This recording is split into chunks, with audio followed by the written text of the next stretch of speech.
In January 2024, the world watched as Iran and Pakistan started trading missile strikes. For a moment, it looked like two of the most powerful countries in the Muslim world were about to go to war. But this wasn't the start of a new fight. It was the moment a secret war, fought for decades in the shadows, finally blew up into the open. Beyond the headlines, there's a brutal hidden conflict. It's a covert war, fought not by soldiers in uniform, but by proxy militias in one of the most rugged and forgotten corners of the earth. So how did we get here?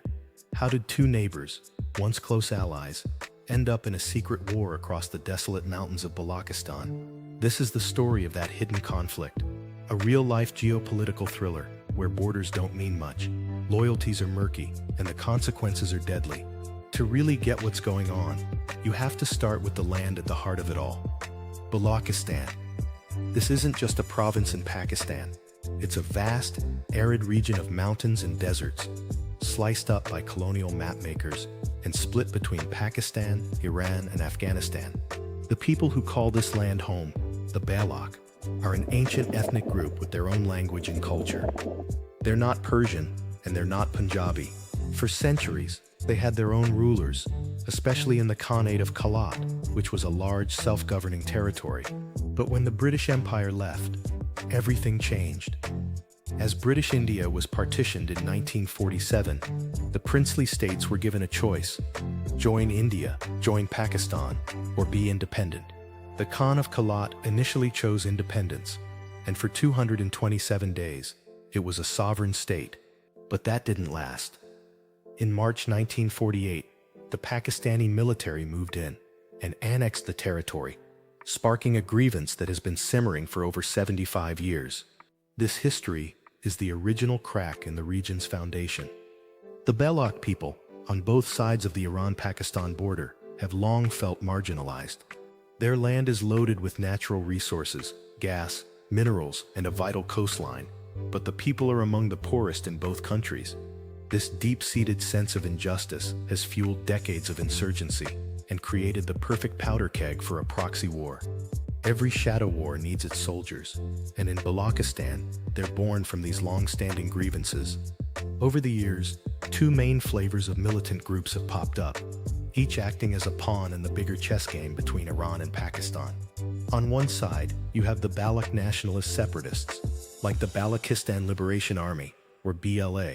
Formed in the early 2000s, the BLA is secular and nationalist. Their goal isn't religious, it's the total independence of Balochistan from Pakistan.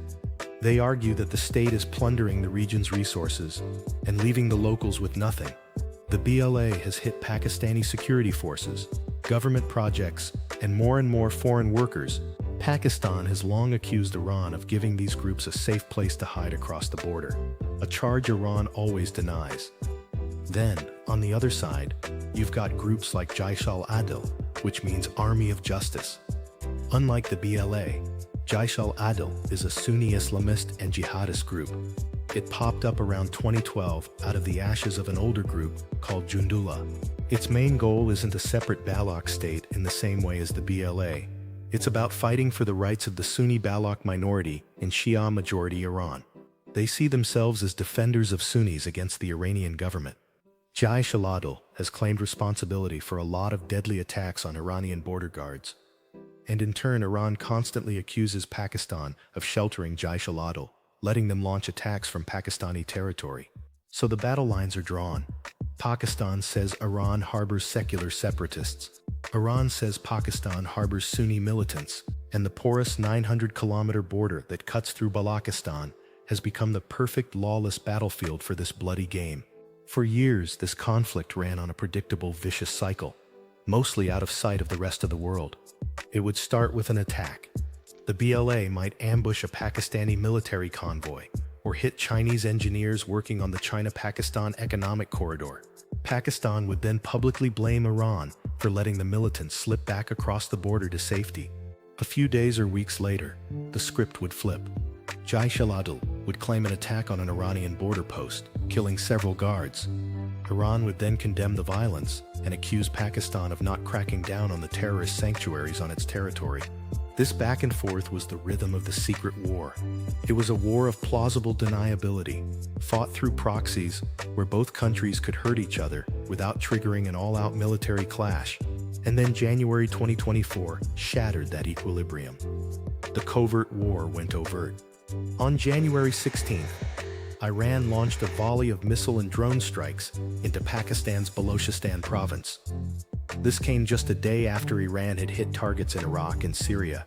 Tehran said it was targeting two strongholds of Jaish al-Adla as payback for a recent deadly attack in Rask, Iran. The strikes hit a village about 50 kilometers from the border, killing 2 children and injuring others, according to Pakistan. Pakistan's reaction was fast and furious. It called the attack an unprovoked violation of its sovereignty, pulled its ambassador from Tehran, and warned of serious consequences. Just 2 days later, on January 18th, Pakistan gave its answer. The Pakistani Air Force launched retaliatory airstrikes deep inside Iran's Sistan and Balochistan province.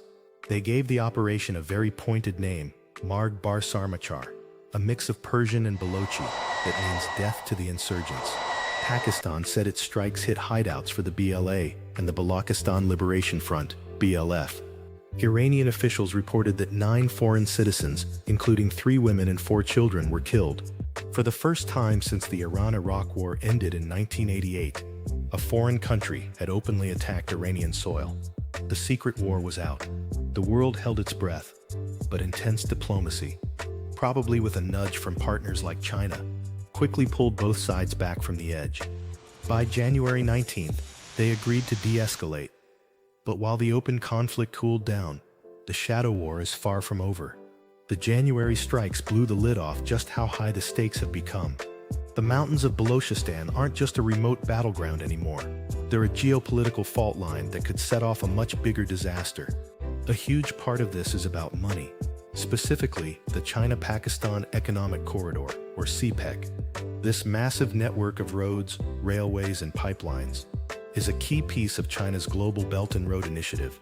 Its crown jewel is the deep-sea port of Gwadar, right on the Balochistan coast.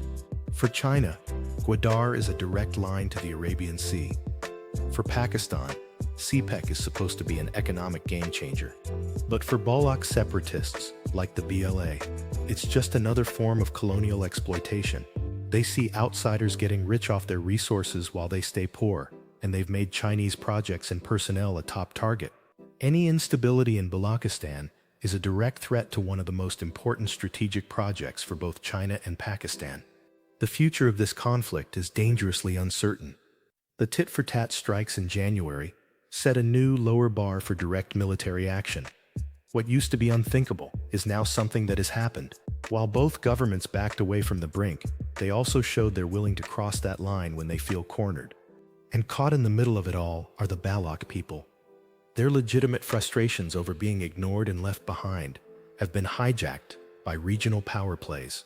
They are trapped between the ambitions of 2 powerful nations, the violence of multiple militant groups, and the strategic chess moves of a global superpower. This secret war is a tangled mess of history, nationalism, and geopolitics. What do you think is the way forward for this volatile region? Can this cycle of violence ever be broken? Let us know what you think in the comments. The conflict between Iran and Pakistan isn't just some border dispute. It's a rivalry that has festered for decades, fought by others on land that has known very little peace. The strikes of January 2024 were a loud and clear warning that this shadow war could boil over at any moment, with devastating consequences.